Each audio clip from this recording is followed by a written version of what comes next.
Star Tamil செய்திகள். முதலில் தலைப்புச் செய்திகள்.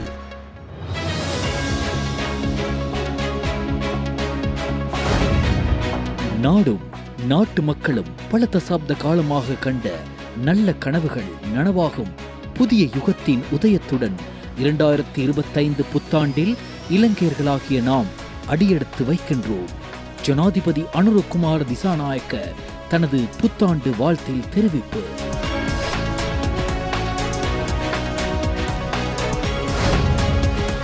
புத்தாண்டை வெற்றியுடன் ஆரம்பிப்பதற்கும் நல்லதொரு எதிர்காலத்தை உருவாக்குவதற்கும் எம்முடன் இணையுமாறு புத்தாண்டை வரவேற்கும் இந்த தருணத்தில் அனைவருக்கும் நான் அழைப்பு விடுக்கிறேன்.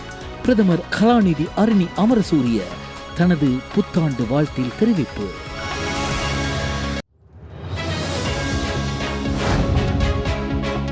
நாட்டு மக்கள் எதிர்கொண்டுள்ள பொருளாதார நெருக்கடியால் சிதைந்துள்ள வாழ்க்கையை மீண்டும் கட்டியெழுப்ப புதிய பொருளாதார திட்டமும் செயல்முறையும் தேவை என்பது மீண்டும் மீண்டும் உறுதிப்படுத்தப்படுகிறது. எதிர்க்கட்சி தலைவர் சஜித் பிரேமதாச புத்தாண்டு வாழ்த்துச் செய்தியில் தெரிவிப்பு.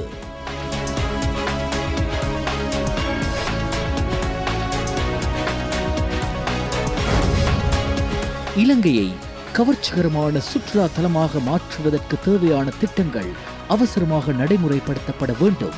அதிகாரிகளுக்கு ஜனாதிபதியின் அறிவுறுத்தல்.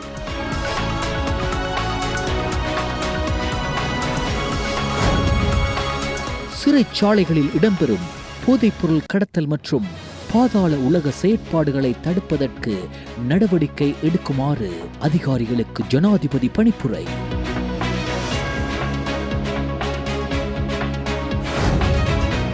மட்டக்களப்பு மாவட்டத்தில் கடந்த காலத்தில் அபிவிருத்தி பணிகளின் போது நடைபெற்ற ஊழல்கள் தொடர்பில் நடவடிக்கைகள் முன்னெடுக்கப்படும். வெளிநாட்டு வேலைவாய்ப்பு பிரதி அமைச்சர் அருண் ஏமச்சந்திரா.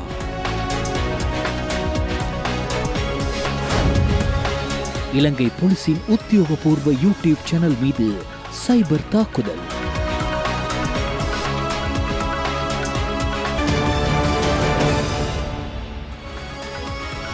உள்நாட்டுச் செய்திகள். நாடும் நாட்டு மக்களும் பல தசாப்த காலமாக கண்ட நல்ல கனவுகள் நனவாகும் புதிய யுகத்தின் உதயத்துடன் 2025 புத்தாண்டில் இலங்கையர்களாகிய நாம் அடியெடுத்து வைக்கின்றோம் என ஜனாதிபதி அனுரகுமார் திசாநாயக்க தனது புத்தாண்டு வாழ்த்துச் செய்தியில் தெரிவித்துள்ளார். நாடும் நாட்டு மக்களும் பல தசாப்த காலமாக கண்ட கனவுகள் நனவாகும் புதிய யுகத்தின் உதயத்துடன் 2025 புத்தாண்டில் இலங்கையர்களாகிய நாம் அடியெடுத்து வைக்கின்றோம். வடக்கு, கிழக்கு, மேற்கு, தெற்கு ஆகிய 4 திசைகளையும் இணைத்து அனைத்து மக்களின் நம்பிக்கையையும் பெற்று 2024ஆம் ஆண்டு நடைபெற்ற பாராளுமன்ற தேர்தலின் பெரும்பான்மை பலத்துடன் ஆட்சி அமைக்க எம்மால் முடிந்தது. அதற்கிணங்க மக்கள் எதிர்பார்க்கும் சிறந்த ஆட்சி ஒன்றை உருவாக்கும் நோக்கில் அன்றிருந்து அரசியல் கலாசாரத்தில் பாரிய மாற்றத்தை மேற்கொண்டு மக்கள் ஆணையின் பொறுப்புக்கூறல் மற்றும் பொறுப்பை நிறைவேற்றுவதற்கு நாம் தற்போது துரிதமாக செயற்பட்டு வருகின்றோம். கிராமிய வறுமையை ஒழித்தல், கிளீன் ஸ்ரீலங்கா திட்டம் மற்றும் டிஜிட்டல் பொருளாதாரத்தை கட்டியெழுப்புதல் ஆகியவை நாட்டின் முன்னணி அபிவிருத்தி தேவைகளாக நாம் அடையாளம் கண்டுள்ளோம். அந்த பின்னணியில் சமூக சுற்றாடல் மற்றும் நெறிமுறை புத்தெழுச்சியின் ஊடாக சமூகத்தை மேலும் மேம்பட்ட நிலைக்கு உயர்த்தும் நோக்கில் கிளீன் ஸ்ரீலங்கா வேலை திட்டம் புத்தாண்டு உதயத்துடன் நடைமுறைப்படுத்தப்பட உள்ளது. இந்த பரிமாற்ற ரீதியான அபிவிருத்தி செயற்பாடுகளின் ஊடாக நாடென்ற ரீதியில் நாம் 2024ஆம் ஆண்டில் நாம் அடைந்த பொருளாதார ஸ்திரத்தன்மையை மேலும் உறுதிப்படுத்த இருக்கின்றோம். அனைவருக்கும் வளமான நாடு, அழகான வாழ்வை பெற்றுக் கொடுப்பதற்காக புதிய மனப்பாங்குகளை மேம்படுத்தி புதிய உறுதிப்பாடுகளை மனதில் கொண்டு சகோதரத்துவத்துடன் முன்னோக்கி வருவதற்கு 2025 புதுவருட உதயத்துடன் சிறந்த வாய்ப்பு உருவாகியிருப்பதாக நான் உறுதியாக நம்புகிறேன். சுதந்திரத்தின் பின்னர் இலங்கையின் வரலாற்றில் முதல் தடவையாக மக்கள் நேய அரசாங்கத்தை உருவாக்கி அனைத்து மக்களும் ஒன்றிணைந்த அபிவிருத்தி அடைந்த இலங்கை பற்றிய கனவை நனவாக்கும் வாய்ப்பு உங்களுக்கும் எமக்கும் கிடைத்துள்ளது. விட்டுக் கொடுக்க முடியாத இந்த பாரிய பொறுப்பு நம் அனைவரின் தோள்களிலும் சுமத்தப்பட்டுள்ளது. அந்த பொறுப்பு குறித்து எங்களுக்கு நல்ல புரிதல் உள்ளது. இந்த நூற்றாண்டின் தவறவிட்ட சாதனைகளை மீண்டும் நாட்டுக்கு வென்று கொடுக்கவும் மக்களின் கனவுகளை நனவாக்கவும் 2025ஆம் ஆண்டு புத்தாண்டில் மேலும் வீரியத்துடனும் உறுதியுடனும் அர்ப்பணிக்க நடவடிக்கை எடுப்போம். தேசிய மறுமலர்ச்சிக்காக எங்களுடன் இணைந்து பங்காற்றும் உங்கள் அனைவருக்கும் செழுமையும் ஒற்றுமையும் புதிய நம்பிக்கையும் நிறைந்த புத்தாண்டு நல்வாழ்த்துக்கள். அனுரகுமார திசாநாயக்க, ஜனாதிபதி, இலங்கை சோசலிச குடியரசு. பிறக்கவிருக்கும் 2025 புது வருடத்தை முன்னிட்டு பிரதமர் கலாநிதி ஹரிணி அமரசூரிய அவர்கள் நாட்டு மக்களுக்கு வழங்கியுள்ள புத்தாண்டு செய்தி. இலங்கையர்களான எங்களுக்கு கடந்த 2024ஆம் ஆண்டு உண்மையில் மாற்றத்தை ஏற்படுத்திய ஆண்டாகும். வேதங்களின்றி ஒன்றாக இணைந்து தூய்மையான மற்றும் மக்களை மையப்படுத்திய அரசியல் கலாசார மாற்றத்தை இந்த நாட்டு மக்கள் தெரிவு செய்துள்ளனர். பொறுப்பு வாய்ந்த அரசாங்கம் என்ற அடிப்படையில் பொருளாதாரம், தொழில்துறை மற்றும் கல்வி உள்ளிட்ட பல்வேறு முக்கிய துறைகளின் ஊடாக நாட்டை கட்டியெழுப்புவதில் நாம் கடமைப்பட்டுள்ளோம். ஒவ்வொரு பிரஜையும் இனம், பாலினம் அல்லது மதம் என்ற பேதங்களை கடந்து அமைதியான, சுதந்திரமான, கண்ணியமான மற்றும் பரிபூரணமான வாழ்க்கையை வாழக்கூடிய எதிர்காலத்தை உருவாக்குவதே எமது நோக்கமாகும். ஒரு தேசமாக ஒன்றிணைந்து செயலாற்றுவதற்கு கடந்த காலங்களில் எமக்கு பல சந்தர்ப்பங்கள் காணப்பட்டன. எனினும் குறித்த தருணங்களின் நன்மைகளை முழுவதுமாக அடைவதில் நாம் தோல்வி கண்டோம். எவ்வாறெனினும் அவ்வாறு கிடைத்துள்ள சந்தர்ப்பங்களை தவறவிடாது அவற்றை பாதுகாத்துக் கொள்ள நாம் ஒன்றிணைந்து செயலாற்ற வேண்டும். இந்த நெருக்கடியான காலங்களிலும் பொதுமக்களுக்கு சேவையாற்ற அரசு அர்ப்பணிப்புடன் செயலாற்றுகிறது. முன்னேற்றமடையும் உறுதியுடன் அனைவரும் 2025ஆம் ஆண்டில் காலடி எடுத்து வைக்க உங்களுக்கு அழைப்பு விடுக்கிறேன். சுபீட்சமான எதிர்காலத்தை நோக்கிய பயணம் சவால் மிக்கதாக இருந்த போதிலும் குறித்த இலக்கை அடைவதற்கென பல்வேறு முக்கியமான நடவடிக்கைகளை நாம் ஏற்கனவே மேற்கொண்டுள்ளோம். மலர்ந்துள்ள இந்த 2025ஆம் ஆண்டு அனைத்து பிரஜைகளுக்கும் அமைதியும் மகிழ்ச்சியும் சுபீட்சமும் கொண்டுவரும் ஆண்டாக அமைய வேண்டுமென நான் வாழ்த்துகிறேன். புத்தாண்டை வெற்றியுடன் ஆரம்பிப்பதற்கும் எமது நாட்டிற்கு நல்லதொரு எதிர்காலத்தை உருவாக்குவதற்கும் எம்முடன் இணையுமாறு புத்தாண்டை வரவேற்கும் இந்த தருணத்தில் அனைவருக்கும் நான் அழைப்பு விடுக்கின்றேன். உலகத்தின் மத்தியில் அபிமானமிக்க வளமான நாடாக இலங்கை என்ற நாமத்தை மிளிர செய்வதற்கு நாம் அனைவரும் ஒன்றிணைந்து செயலாற்றுவோம். ஹரிணி அமரசூரிய, பிரதமர், இலங்கை ஜனநாயக சோசலிச குடியரசு. நமது நாட்டின் தற்போதைய சவால்களை சரியாக அடையாளம் கண்டு எதிர்காலத்தை வலுப்படுத்துவோம் என புதுவருட வாழ்த்துச் செய்தியில் எதிர்க்கட்சித் தலைவர் சஜித் பிரேமதாச தெரிவித்துள்ளார். நமது தாய்நாடு தற்போது எதிர்கொள்ளும் சவால்களை சரியாக அடையாளம் கண்டு அவற்றை வெற்றி கொள்ள தேவையான ஆற்றல், வலிமை மற்றும் தொலைநோக்குடன் செயற்பட புது வருடத்தில் நாம் அனைவரும் உறுதி பூண வேண்டும். இலங்கை தேசத்தை கட்டியெழுப்புவதற்கான திட்டத்தை நாம் மேலும் வலுப்படுத்த வேண்டும். கடந்த காலத்தைப் போல குறுகிய இன மத கருத்துக்களால் பிளவுபட்ட அரசியல் திட்டங்கள் மீண்டும் தலை தூக்காமல் இருப்பது மிக முக்கியம். அத்துடன் கடந்த 4 வருடங்களாக நாட்டு மக்கள் எதிர்கொண்ட நிச்சயமற்ற தன்மை, ஏமாற்றங்களை முடிவுக்கு கொண்டு வந்து மக்கள் தாய்நாட்டில் தங்கியிருக்க ஏதுவான பொருளாதார, அரசியல், சமூக சூழலை உருவாக்குவதே எமது எதிர்பார்ப்பாகும். இதில் நாம் செய்ய வேண்டியது அமைதியின்மையை இல்லாதொழித்து நிம்மதியை வெற்றி பெற செய்வதற்கான பாதையை சரியாக தெளிவுபடுத்திக் கொள்வதாகும். நாட்டு மக்கள் எதிர்கொண்டுள்ள பொருளாதார நெருக்கடியால் சிதைந்துள்ள வாழ்க்கையை மீண்டும் கட்டியெழுப்ப புதிய பொருளாதார திட்டமும் செயல்முறையும் தேவை என்பது மீண்டும் மீண்டும் உறுதிப்படுத்தப்படுகிறது. எனவே நாட்டின் எதிர்காலத்திற்காக அரசியல், சமூக மற்றும் பொருளாதார முன்னெடுப்புகளை வலுப்படுத்த புது வருடத்தில் அர்ப்பணிப்புடன் செயல்படுவோம் என்று எதிர்க்கட்சித் தலைவர் சஜித் பிரேமதாச தனது புதுவருட வாழ்த்துச் செய்தியில் தெரிவித்துள்ளார். சிறைச்சாலைகளில் இடம்பெறும் போதைப்பொருள் கடத்தல் மற்றும் பாதாள உலக செயற்பாடுகளை தடுப்பதற்கு நடவடிக்கை எடுக்குமாறு ஜனாதிபதி அனுரகுமார திசாநாயக்க அதிகாரிகளுக்கு பணிப்புரை விடுத்தார். போதைப்பொருள் மற்றும் பாதாள உலகத்துடன் தொடர்புடைய நபர்களின் வழக்கு நடவடிக்கைகளை துரிதமாக நிறைவு செய்யுமாறு அதிகாரிகளுக்கு அறிவித்த ஜனாதிபதி அதற்காக இணையவழி ஆன்லைன் முறையை பின்பற்றுவதற்கான சாத்தியக்கூறுகளையும் சுட்டிக்காட்டினார். ஆன்லைன் முறையின் ஊடாக வழக்கு நடவடிக்கைகளை மேற்கொள்வதில் ஏற்படும் சிக்கல்களை கண்டறிந்து அது தொடர்பான உட்கட்டமைப்பை மேம்படுத்துமாறும் ஜனாதிபதி அறிவித்தார். சிறைச்சாலையில் இடம்பெறும் முறைகேடுகளில் அதிகாரிகளுக்கு தொடர்பு இருப்பதாக எழுந்துள்ள குற்றச்சாட்டுகள் தொடர்பிலும் இங்கு கலந்துரையாடப்பட்டதுடன் இத்துடன் தொடர்புள்ள அதிகாரிகளுக்கு நிறுவன மட்டத்திலான ஒழுக்காற்று நடைமுறைகளுக்கு அப்பால் சட்ட நடவடிக்கைகளை எடுக்குமாறு சம்பந்தப்பட்ட அதிகாரிகளுக்கு ஜனாதிபதி ஆலோசனை வழங்கினார். இக்கலந்துரையாடலில் அரச பகுப்பாய்வாளர் திணைக்களத்தில் நிலவும் வெற்றிடங்கள் தொடர்பிலும் கவனம் செலுத்தப்பட்டதுடன் அந்த வெற்றிடங்களை உடனடியாக நிரப்புவது தொடர்பிலும் கலந்துரையாடப்பட்டது. இந்த கலந்துரையாடலில் பொதுமக்கள் பாதுகாப்பு மற்றும் பாராளுமன்ற அலுவலக அமைச்சர் ஆனந்த விஜயபால, நீதி மற்றும் தேசிய ஒருமைப்பாட்டு அமைச்சர் சட்டத்தரணி அர்ஷன நாணயக்கார, நீதி மற்றும் தேசிய ஒருமைப்பாடு அமைச்சின் செயலாளர் சட்டத்தரணி அயேஷா ஜினசேன ஆகியோர் கலந்து கொண்டனர். இலங்கையை சுற்றுலா பயணிகளின் கவரக்கூடிய இடமாக மாற்றுவதற்கு தேவையான திட்டங்களை விரைவாக நடைமுறைப்படுத்துமாறு ஜனாதிபதி அனுரகுமார திசாநாயக்க அதிகாரிகளுக்கு பணிப்புரை விடுத்தார். கிளீன் ஸ்ரீலங்கா திட்டத்தை மீளமைப்பதன் ஊடாக சுற்றுலாத்துறையை மேம்படுத்துவது தொடர்பான செயற்பாடுகள் வலுவடையும் எனவும் ஜனாதிபதி மேலும் குறிப்பிட்டார். ஜனாதிபதி அலுவலகத்தில் நேற்று இடம்பெற்ற கலந்துரையாடலின் போது கலந்து கொண்டு கருத்து தெரிவிக்கும் போதே ஜனாதிபதி அனுரகுமார திசாநாயக்க இவ்வாறு தெரிவித்தார். ஆசியாவின் மிகவும் பெருமதிமிக்க மற்றும் பசுமையான தீவாக இலங்கையை நிலைநிறுத்துவது பற்றியும் இதன் போது விரிவாக ஆராயப்பட்டது. சுற்றுலா மற்றும் சுகாதார துறைகள் மூலம் சுற்றுலாத்துறையை மேம்படுத்துவது குறித்தும் இந்நாட்டில் சுற்றுலாவை மேம்படுத்துவதில் முறையான மற்றும் முறைசாரா துறைகளில் உள்ள அனைத்து தரப்பினர்களையும் ஒன்றிணைப்பது குறித்தும் கவனம் செலுத்தப்பட்டது. புத்த சாசன மத அலுவல்கள் மற்றும் கலாசார அமைச்சர் பேராசிரியர் ஹினிதும சுனில் செனவி, சுற்றாடல் அமைச்சர் வைத்தியர் தம்மிக பட்டபேந்தி, சுற்றுலா ஊக்குவிப்பு பணியகத்தின் தலைவர் புத்திக ஏவாவசம் ஆகியோர் இந்த சந்திப்பில் கலந்து கொண்டனர்.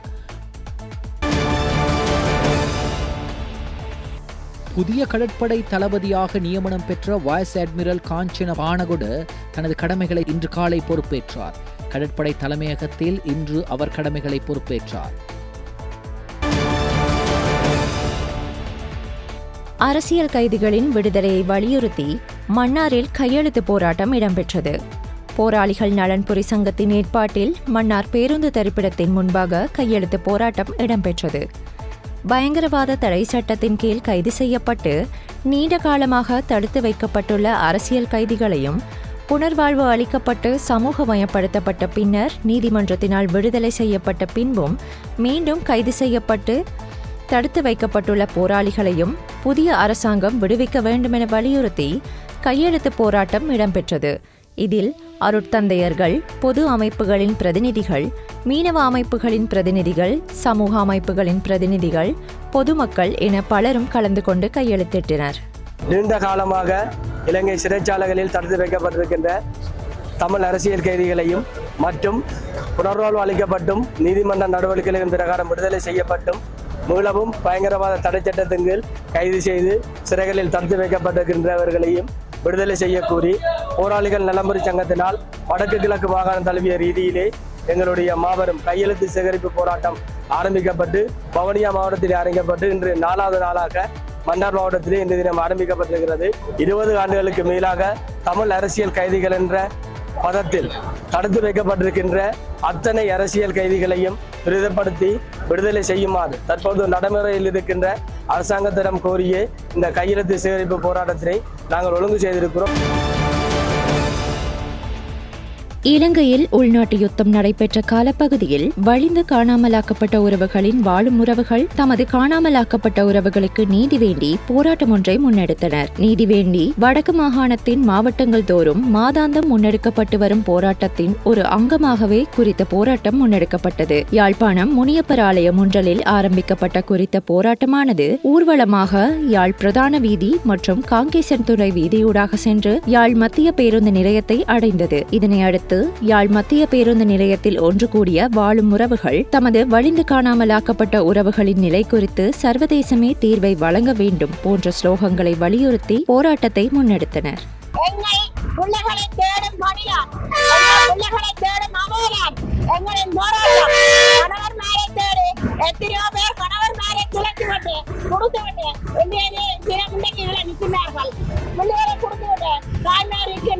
நான் எனது பிள்ளைகளை எனது குடும்பத்தோட சேர்ந்த 40க்கும் மேற்பட்ட குழந்தைகளும்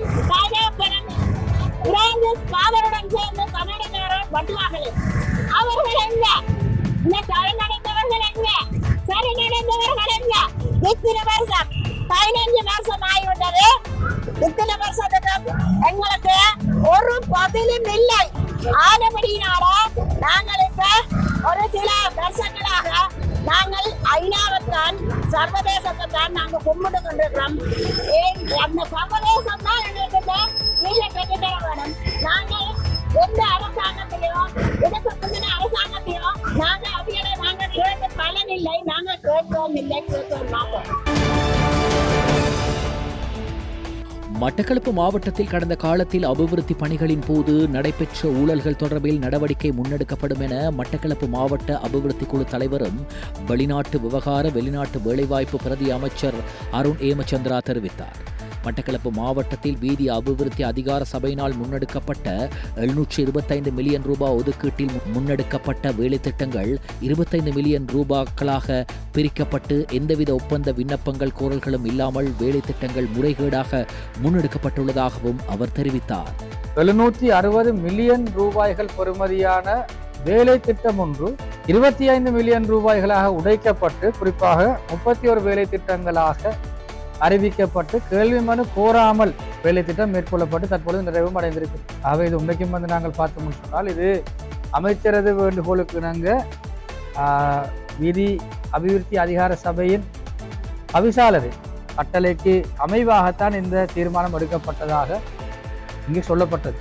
ஆனால் இது ஒரு வகையிலே நாங்கள் பார்த்தோம்னு சொன்னால் 25 மில்லியனாக இதை உடைச்சி செஞ்சால் எந்த விதமான டெண்டரும் இல்லாமல் போக முடியும் என்கின்ற விடயம் ஏற்றுக்கொள்ளக்கூடிய ஒன்று. ஆனால் 25 மில்லியன் ரூபாய் பெறுமதியான 31 வேலை திட்டங்களை அடிப்படையாக கொண்டு இதனை ஒரு 760 மில்லியன் ரூபாய் பெறுமதியான ஒட்டுமொத்த வேலை திட்டத்தை எந்த விதமான கேள்வி மனுவும் இல்லாமல் செய்து முடித்திருப்பது தொடர்பாக இன்னைக்கு ஒரு பாரிய சந்தேகம், பாரிய கேள்வி எழுகிறது. ஆகவே இந்த விடயம் தொடர்பாக நிச்சயமாக நாங்கள் விசாரணைகளை மேற்கொள்வோம். இது மக்களிட பணம்.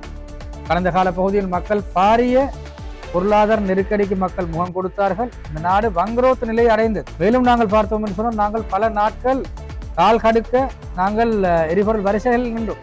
இவை அனைத்துக்கும் அடிப்படை காரணமாக நாங்கள் பார்த்தோம் என்று சொன்னால் இவ்வாறான ஊழல், மோசடி, வீண்விரயம், புலியான அரசியல் கலாச்சாரம், புலியான பொருளாதார கொள்கை உள்ளிட்ட இந்த விடயங்கள்லாம் காணப்படும். ஆகவே நாங்கள் இதனை மாற்றுவதற்கு நாங்கள் எத்தனிக்கின்றோம். நாங்கள் ஒரு புதிய அரசியல் கலாச்சாரத்தை நாங்கள் ஆரம்பிப்போம்.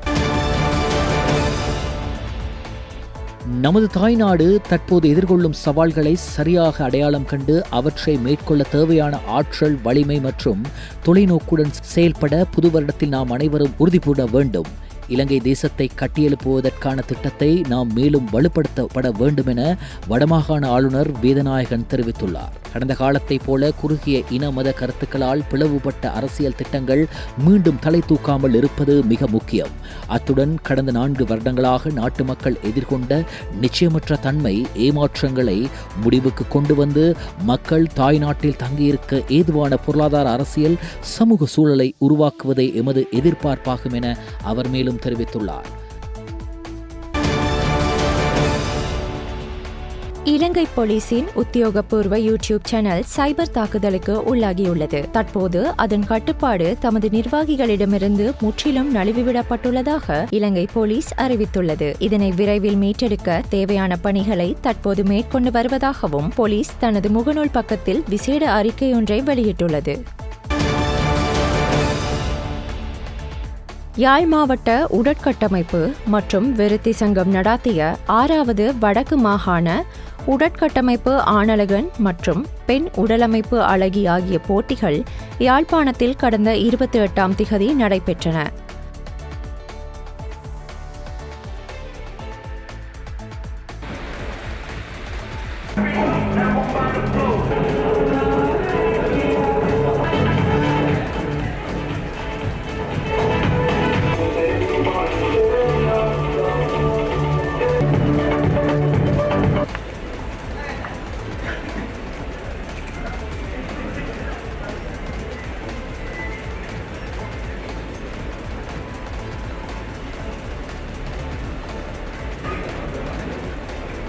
Relax. Side, just go in.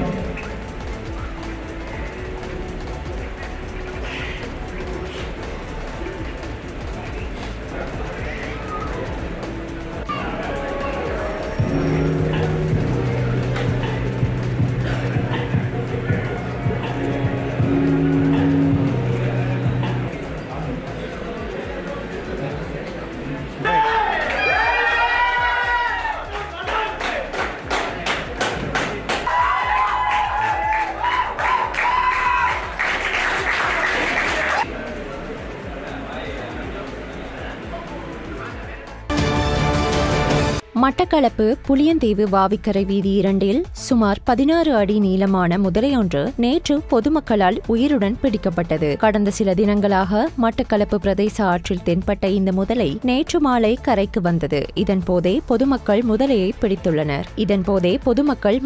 பிடித்தனர். இந்த முதலையால இந்த மீனவராக்கள் தொழில் செய்கிற அனைவருக்கும் சரியான சிரமம். கால் வீச இயலாது, மீன் பிடிச்சி அத்து தொழில் கூடுவெல்லாம் பார்க்க இயலாது. கால்நடை வளர்ப்பு செய்கிறார்களுக்கெல்லாம் சரியான கஷ்டம். ஆத்தங்கரை கரையோர பகுதியில் இருக்கிறார்கள் கோழி, நாய், ஆடு, மாடு எல்லாத்தையும் இந்த முதலையால் பெரிய இடையூறுவாக இருக்குது. கணக்க கால்நடை மாடுகள் இதெல்லாம் பிடிச்சி போட்டு இதை உரிய அதிகாரிகள், வனவிலங்கு அதிகாரிகள்கிட்ட பாரப்படுத்தி அவர்கள் இந்த நடமாட்டம் இல்லாத இடத்தில் இதை கொண்டு ஒழுங்கான முறையில் இதை கொண்டு விடணும் தான் என்கிற நோக்கம். அண்மையில் நிறைவடைந்த தரம் 5க்கான புலமை பரிசில் பரீட்சையின் முதல் வினாத்தாளின் முன்கூட்டியே வெளியான 3 வினாக்களுக்கு இலவச மதிப்பெண்கள் வழங்குவது அடிப்படை மனித உரிமைகளை மீறுவதாகும் என உயர்நீதிமன்றம் தீர்ப்பளித்துள்ளது. இப்பிரச்சினைக்கு தீர்வு காணும் வகையில் வல்லுநர்கள் முன்வைத்த 3 பரிந்துரைகளில் பொருத்தமான பரிந்துரையை தேர்வு செய்து உடனடியாக அமுல்படுத்த நடவடிக்கை எடுக்கும்படி பரீட்சை ஆணையாளர் நாயகத்திற்கு நீதிபதிகள் குழாம் உத்தரவிட்டுள்ளது.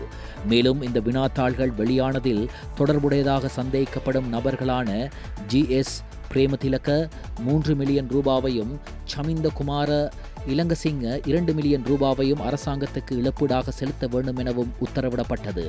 பரீட்சையில் தோற்றிய மாணவர்கள் மற்றும் அவர்களது பெற்றோர்கள் தாக்கல் செய்த 4 அடிப்படை உரிமை மனுக்களை விசாரணை செய்த யசந்த கோதாகொட, குமுதினி விக்ரமசிங்க மற்றும் அர்ஜுன ஒபேசேக்கர் ஆகிய 3 அடங்கிய உயர்நீதிமன்ற நீதிபதிகள் குழாம் இந்த தீர்ப்பை அறிவித்துள்ளது. இடைவேளைக்கு பின்னர் செய்திகள் தொடரும். செய்திகள் தொடர்கின்றன. வெளிநாட்டு செய்திகள். தென்கொரிய ஜனாதிபதி யுன் சுக் யோலை கைது செய்ய உத்தரவு பிறப்பிக்கப்பட்டுள்ளதாக சர்வதேச ஊடகங்கள் செய்தி வெளியிட்டுள்ளன.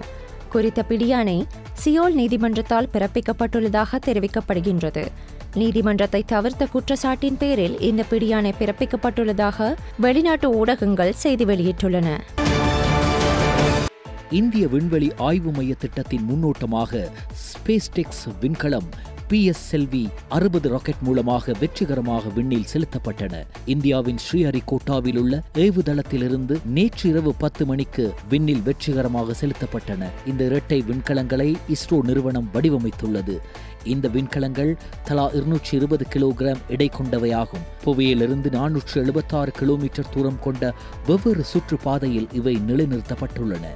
சில மாதங்களுக்கு பின்னர் அவற்றை ஒன்றிணைக்கும் பணிகள் மேற்கொள்ளப்படும் என இஸ்ரோ அறிவித்துள்ளது. அமெரிக்காவின் 39வது ஜனாதிபதியான ஜிம்மி கார்ட்டர் நேற்று முன்தினம் காலமானார். அமெரிக்க ஜனநாயக கட்சியைச் சேர்ந்த அவர் அமெரிக்க ஜனாதிபதிகளில் நீண்ட காலம் உயிர் வாழ்கின்ற முன்னாள் ஜனாதிபதி எனும் பெயரை பெற்று விளங்கினார். அத்துடன் அமெரிக்க ஜனாதிபதிகளில் 100 வயதை கடந்த ஒரே ஒருவர் என்பது குறிப்பிடத்தக்கது. ஜிம்மி கார்ட்டரின் இறுதி கிரியைகள் அவரது சொந்த ஊரான பிளைன்ஸில் அரச மரியாதையுடன் இறுதி சடங்குடன் இடம்பெறவுள்ளது. அவரது மனைவியான ரொசலின் அடக்கப்பட்ட கல்லறைக்கு அருகில் அவரது பூத உடல் நல்லடக்கம் செய்யப்படும் என அறிவிக்கப்பட்டுள்ளது. சின்ஜியாங் உய்கூர் தன்னாட்சி பிராந்தியத்தில் தியான்ஷான் ஷெங்லி சுரங்கப்பாதையை சீனா கட்டி முடித்துள்ளது. இது இப்போது உலகின் மிக நீளமான விரைவு சுரங்கப்பாதையாகும். 22.13 கிலோமீட்டர் நீளமுள்ள இந்த சுரங்கப்பாதை தியான்ஷான் மலைகள் வழியாக பயண நேரத்தை 3 மணி நேரத்திலிருந்து 20 நிமிடங்களாக குறைக்கும் என்று கூறப்படுகின்றது. இடைவேளைக்கு பின்னர் செய்திகள் தொடரும். செய்திகள் தொடர்கின்றன. நாணயமாற்று வீதம்.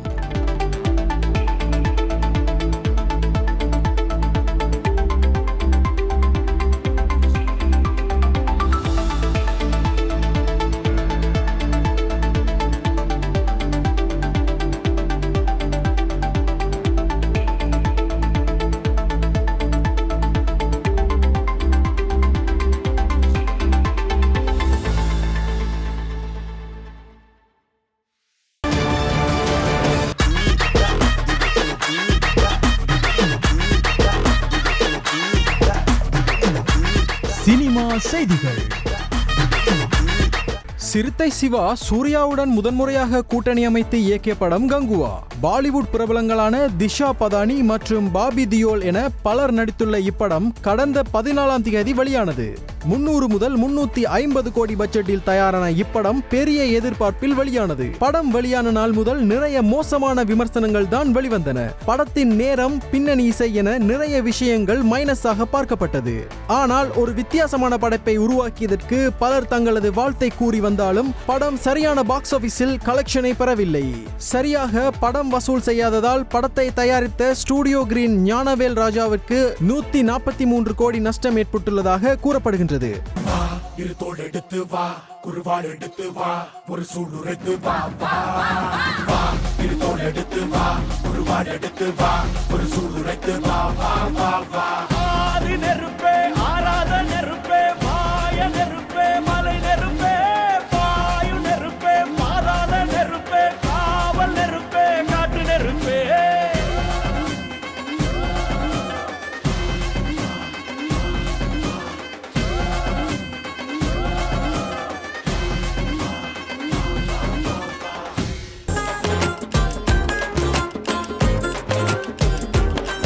தமிழ் சினிமாவில் பிரபல நடிகையாக இருக்கும் பிரியா பவானி சங்கரின் 35வது பிறந்த நாள் என்று ரசிகர்களும் திரையுலக பிரபலங்களும் தங்களது வாழ்த்துக்களை தெரிவித்து வருகின்றார்கள். சின்ன திரையிலிருந்து வெள்ளித்திரைக்கு வந்து இன்று ரசிகர்கள் மனதில் இடம் பிடித்துள்ளார் பிரியா பவானி சங்கர். இவர் நடிப்பில் இந்த ஆண்டு இந்தியன் 2, ரத்னம், டிமாண்டி காலனி 2, பிளாக் ஆகிய படங்கள் தமிழில் வெளிவந்தது. இதில் டிமாண்டி காலனி 2, பிளாக் ஆகிய படங்கள் மாபெரும் அளவில் வெற்றியடைந்தது. இந்த நிலையில் பிஸியான நடிகைகளில் ஒருவராக இருக்கும் பிரியா பவானி சங்கரின் பிறந்த நாளான இன்று அவருடைய சொத்து மதிப்பு குறித்து தகவல் வெளியாகியுள்ளது. அதை பற்றி பார்க்கலாம். நடிகை பிரியா பவானி சங்கர் ஒரு படத்தில் நடிப்பதற்காக 30 லட்சம் சம்பளம் வாங்கி வருகின்றார் என சொல்லப்படுகின்றது. இவரிடம் 50 லட்சம் மதிப்புள்ள BMW X1 கார் மற்றும் காண்டோ கார் இருக்கின்றதாம். மேலும் கடற்கரையோரமாக இவருக்கு சொந்தமான வீடு ஒன்று உள்ளது.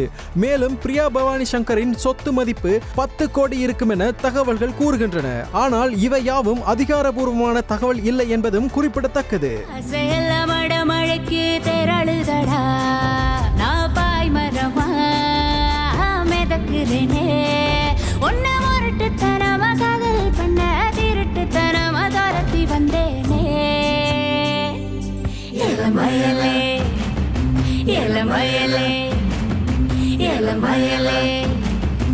உனனப்பு உச்சந்தலக்குள்ள ஓடுதடா.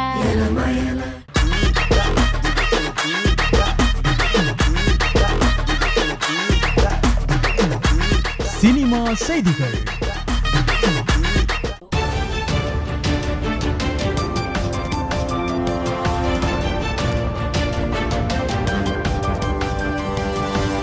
ஸ்டார் தமிழ் செய்திகள் இத்துடன் நிறைவடைகின்றன. மீண்டும் எமது செய்திகள் நாளை இரவு 7 மணிக்கு ஒளிபரப்பாகும்.